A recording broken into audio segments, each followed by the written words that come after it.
The first question is about the search process for a city manager. What type of search process would you propose? Do you think the city manager and his staff should be in charge of the search process for his replacement?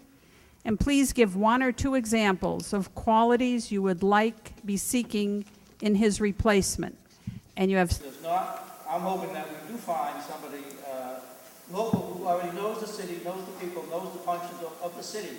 These are very critical economic times that we face, and I think it's important to continue the stability, especially the financial stability of this city for the years to come. We all know on the state and national level there are many, many cutbacks. Cambridge has weathered that economic storm, and we need to keep fiscal stability in the city, no matter who the city manager is. Time is up. Thank you. The next speaker will be Ken Reeves. Mr. Reeves. Same question. Same question. Well, I would thank everyone for coming and for organizing this opportunity. I'm going to quote my old friend and former counselor Bill Walsh, who used to say that a secret in Cambridge government is that you don't want to have a firing 5 who can't be a hiring 5. The challenge we have is, number one, the city manager has not indicated he's going anywhere. And so this may be wishful thinking, but there's no evidence that I know of that the city manager is planning to go anywhere. But the good process is to do a national search, to engage a search firm that is aware of municipalities and how they are best managed. I think the hiring 5 should spend a lot of time together understanding each other in a common vision. If amongst the 9 people there is not a common vision, doesn't work. Thank you. Gary Mello. Hi, short and sweet. I'm addressing the, I hope I'm best addressing the direct question, which is relevant to future development in the city. Density and quality of life are like a seesaw. Density goes up, quality of life goes down. Everybody understands that.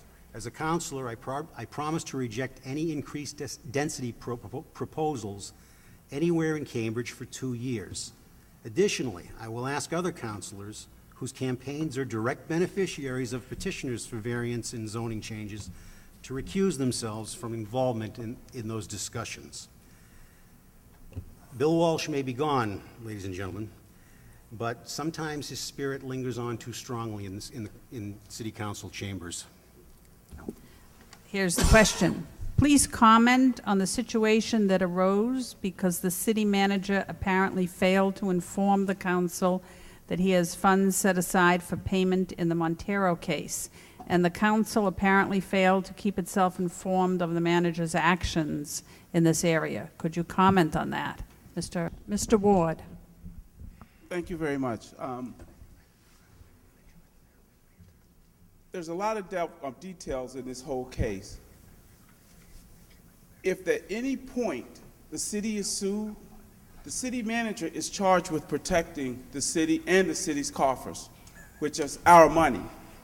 At any point you think that the city manager did not do the right thing and you were sitting on the city council, you had ample opportunities not to renew that contract. This case has been going on for 13 years, 12 or 13 years. So for us to say what should have happened, this, that, and the other, we had the power to do something about it then. What it is now, it is. You have to face the music, pay the price, and we move on. We're still a great city. Mr. Toomey. Thank you. There are, as someone said, there are still 2 cases that are in the court system right now, so it's very difficult to be able to answer part of this question. I think some of the facts of the question itself are somewhat inaccurate. I think it's important to note that the city was not found guilty of any discrimination. The jury found the city not guilty of the discrimination. And on the charge of retaliation, there were 11 jurors that said the city did not retaliate. There was 1 juror that held out, and then it subsequently went to another jury, and that jury found otherwise. So there's been some conflicting how this case all came about. certainly we cannot predict how a jury is going to find. We saw the case of the fireman in Boston. The woman in Florida, Kaylee, was found innocent, and a lot of people felt otherwise. So there are a lot of aspects in terms of retaliation that we cannot say publicly yet why she was fired, but I think at some point those facts will come out, and the... Time is up. Thank you. Ms. Davis. Mr. Seidel.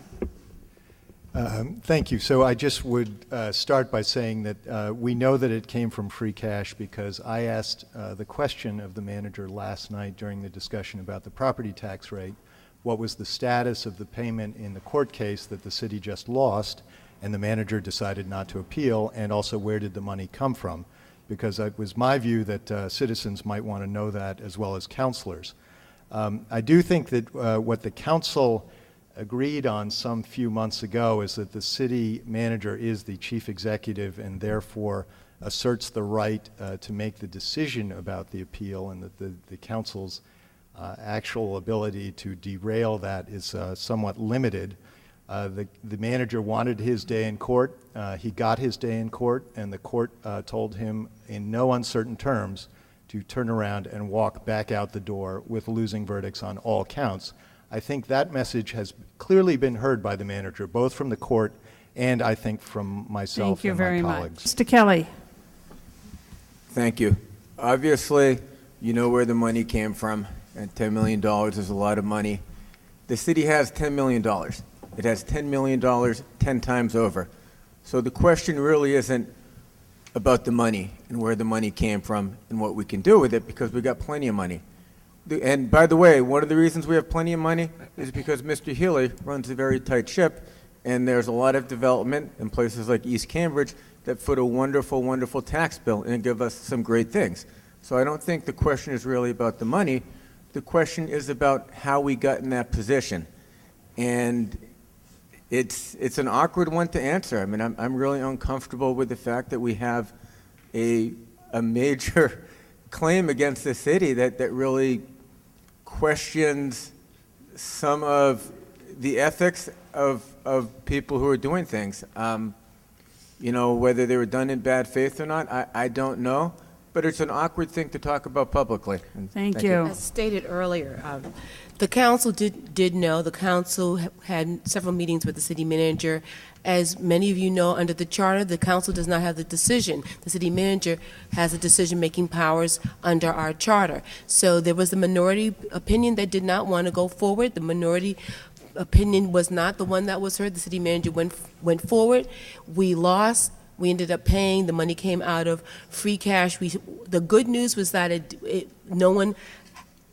the city itself was not damaged in that the tax bills didn't go up. We did not have to fire or lay off people. That's the good news. The bad news is that we had to pay this large amount of money. The council is still very split over it, and even going forward.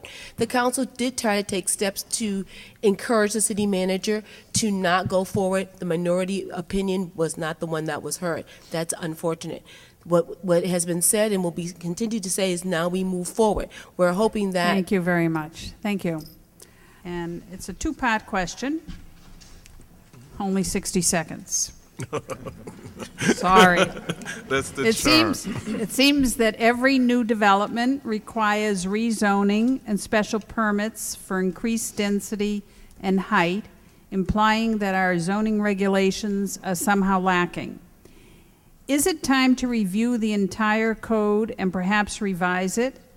And if it's decided to review and possibly revise parts of the zoning code, should all rezoning applications be put on hold until the review is completed? Here's the question. What surprised you the most about the public reaction to the proposed sign ordinance zoning change?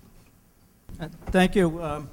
Certainly we heard from the citizens on this issue, and we reacted appropriately. I would, though, say, even though the individual spent over $400,000 of his own money to gather those signatures, I do have a problem with that, because I think that bodes very ill for the future, that one individual can kind of dictate the policies of the city. So that's a separate issue, part of that, but to be able to spend $400,000 to gather signatures, that can happen at any point in the city, and I would be very cautious in how we handle something like that in the future. Ms. Davis. I opposed relaxing the standards on the sign ordinance, and I was glad that it turned out the way that it did. What surprised me was that, this is one of those very complicated answers, what surprised me was that the real concern of the citizenry was discounted because of the method by which we ended up with the result. That some people seem to feel that the fact that there was this gentleman who came in and helped out with it, that was somehow a reason to think that everybody else was duped. I don't think they were duped. I think they had a real concern about illuminated signs on high buildings and changing the character, particularly of the Charles River Basin. Thank you. Tom Stolman. Thank you. I just will start by saying I oppose the changes on the broadest principle, that I do think that the riverfront is a tremendously valuable asset in Cambridge, and I don't think we figured out how to turn it into the crown, the jewel in the crown that it is. I will say there was a tremendous amount of misinformation in the campaign. I was opposed to it. My vote was the one, my point of view is the one that the council eventually adopted. But I do think that the whole campaign was filled with a lot of information that wasn't clarifying any issue in a useful way for the citizens and for the city. Mr. Chung. Thanks. I guess I ran into a few of the petition gatherers, mostly I think from Missouri or Minnesota or state, but not Massachusetts. And if the council, the proposal that community development gave to the council was what they were describing it as, I would absolutely not have supported it. But the fact is that there was a distortion of the truth. And so I think it ended how it did, but I think the broader principle for me is that if there's somebody who's spending just inordinate amounts of money beyond the means of an average member of our community, I just think that the council should not just fold over and allow it to pass, or that we have to offer some kind of resistance, because I just adamantly against the use of money to drive politics. Thank you. Craig Kelly. I thought the sign ordinance was a bad idea from the start. I had no problem with the money involved. If you look at all of us here at the table, I'll bet combined we're going to spend well over $500,000 on this race. And if anyone's going to be talking about money in politics, I don't think it's us up here and casting that stone. Ms. Simmons. What surprised me was the misrepresentation of the truth. If we're saying that the citizens' voice was heard, that was the right outcome. For me, it came about the wrong way.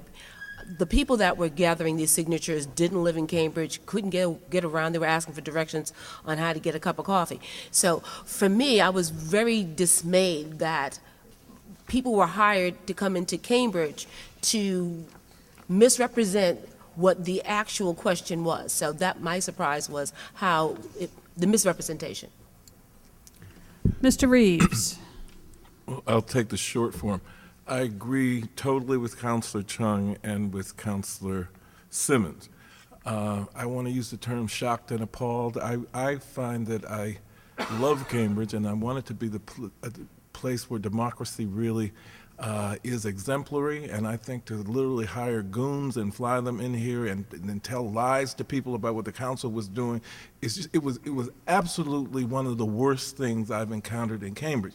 And to know that you can bring your $400,000 in and cover everybody was detestable. I hope it never ever happens that I know in Cambridge again. It was a regrettable incident.